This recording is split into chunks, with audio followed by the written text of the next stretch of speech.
I'm Narelle Todd. And I'm Essie Susan Smith. We are the self-publishing author and marketing duo that has sold over 2 million books. But we didn't start out knowing how to sell books. Fast forward past many failed promotions and a lot of lessons learned, you will see how we went from self-publishing newbies to hitting the New York Times bestsellers list and making the USA Today bestsellers list 19 times and counting. We created the Get My Book Out There podcast to give you simple yet effective marketing strategies to increase readership and book sales, so you know what to do, when to do it, and how to do it, as well as some tips for staying mentally and physically well. Let's get started.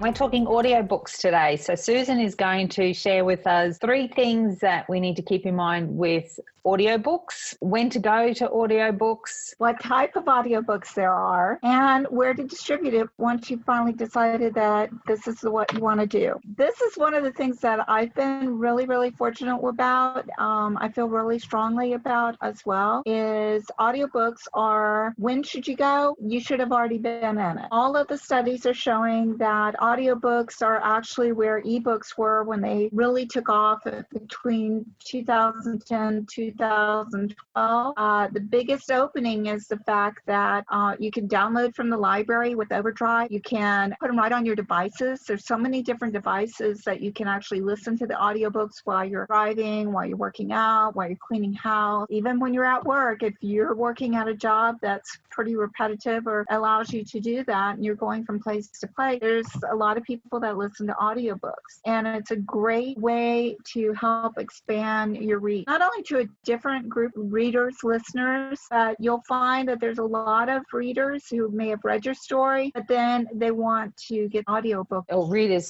say that being able to listen while they're doing something else is one of the things they love most about it. Whereas if you're reading, obviously you have to sit down and, it's a conscious decision just to do that. Whereas audio, it allows you to do a couple of different things. It allows them to multitask, which is not very good at.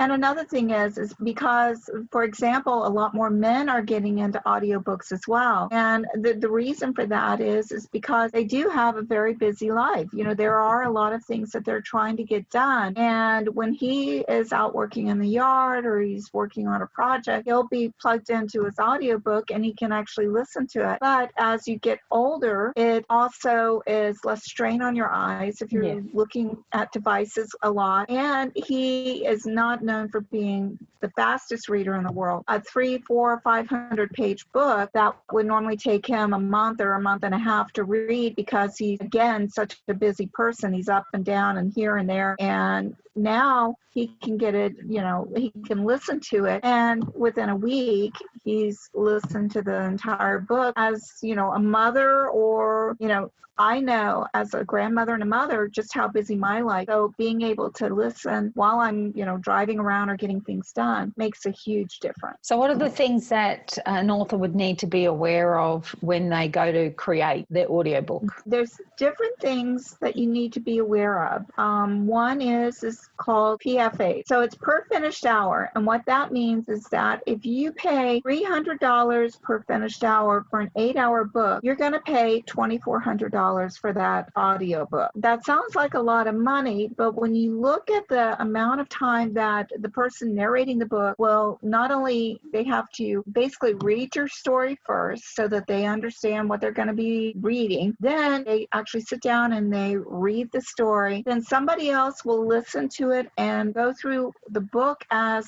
they're listening to the story and catch any mistake. Then it goes back, those mistakes are picked up and corrected, and then everything is polished so you don't hear the breaths and the lawnmowers or the airplanes or whatever else that may be going on in the background. When you're looking at an 8-hour CD, it may have taken anywhere from 40, 50, 60 hours to actually create. As an author, I've tried just reading a paragraph out of my book. 25 takes later, I still haven't gotten one paragraph without a mistake in it. And you've got to, have that right type of personality, your ability to speak clearly, so your enunciations come clear, and then also bring it to life so that it's interesting for somebody to listen for 8 hours or more. When you're looking at the different types, you're going to be looking at the per finished hour. Now, if you're paying for the story flat out, then you own it. You're known as an RH, the rights holder. And so you own that. You can do whatever you want to with that audiobook. Now, there's also two other options. One is a royalty share, and that is where the narrator basically takes most liability, or the chance that if this book does not sell well, they may never make their money back. Yeah. But if they do, then on the royalty share, you would get 50% and the narrator would get 50% for the life of that audiobook. And most audiobook contracts, when you sign, are for 7 to 10 years. So even if it sells great, it's going to be a real big boost for the narrator, because they're going to get back what they originally invested, the time and everything into it, plus every bit of, 50% of the royalties for that 7 to 10 year period. If they don't, then they can lose. So there's always that possibility. And then they have what they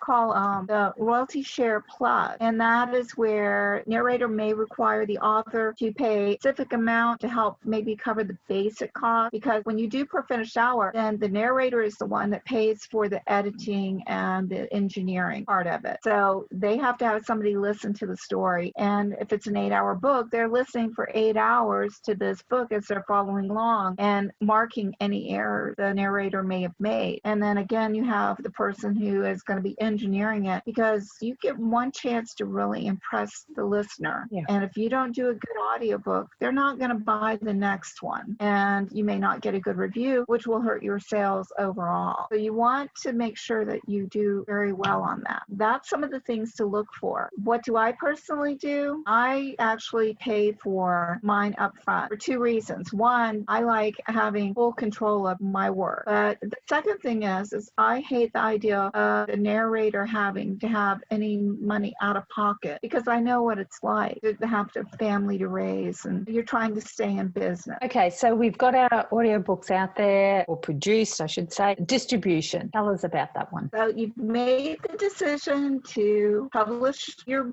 audiobook, and then you've decided, okay, I'm going to pay for it. I'm going to do a royalty share, or I'll pay partially up front and do a royalty. Now you've got to figure, where am I going to distribute it to? And that can come into many different places. The most common one that everybody knows about is ACX, which is Audible. Everybody's heard of Audible, and they have been in the business for the longest. They do a fairly good royalty share. You get, if you've got the full right, they do about 40%, depending on if you're in one of their packages, which that can vary how much you get paid for it. But you have to be either exclusive or non-exclusive. So you're only going to get that 40% royalty if you're exclusive with ACX Audible. There's some benefits. Again, you've got the name brand behind that, but they only do digital. So you're going to be on Audible, you'll be on iTunes. The advantages also, you get paid after the first 60 days, you'll get paid each month for your audiobook sale. Now, there are other distributors. So this is something that you'll definitely want to look at. There's Findaway Voices that you can upload, and you control the pricing. So you say how much you want to price it for.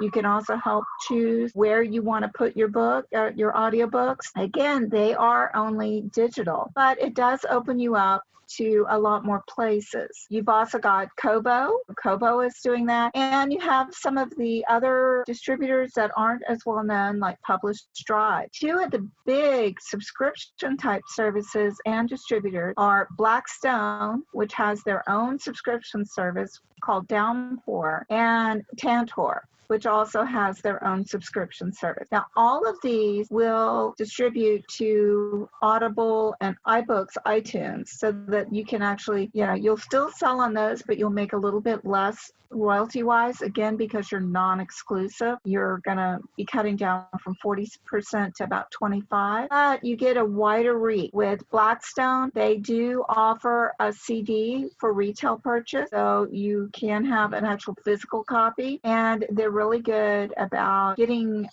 your audiobooks into libraries. And libraries are a fantastic way for readers to discover who you are. Once they've discovered your book, then it opens up a whole new world, because then you're looking at paperbacks and you're looking at ebooks as well as additional audiobooks. The biggest thing is really do your research. Who do you want to distribute to? Look at what their royalty rates are. Decide where you want to be on ACX and iTunes, or Or do you want to be in the libraries? Do you want to have physical copies that can actually be sold to retail stores? Once you have all of this information, that's when you know how you can set up your marketing and how you can stay focused on how you're going to build your audiobook collection for readers and listeners. Awesome. So our takeaways is go into audio. It's a really good time to be in audio. Have a think about how you're actually going to structure the narrator and how that payment's going to work. There's 3 different options. There could be more. And then the third one around distribution is having a look at doing your research as to which is the best options. Do you go wide, exclusive, the best place for you to then distribute your book. And remember, the more you diversify, the more it's out there, the more the listeners have to choose from, and the more likely you are to find new listeners. Awesome. And that's what we want, more listeners. There is a fantastic blog that I like to listen to. Great information. I would highly recommend it. Narelle is going to post it down below, so make sure that you take a look at Karen's blog. Fantastic narrator, has some great information for authors who are looking to get their books in audiobooks. So that blog is Karen Commins, so KarenCommins.com. For those looking on video, I'll put a link in the video itself.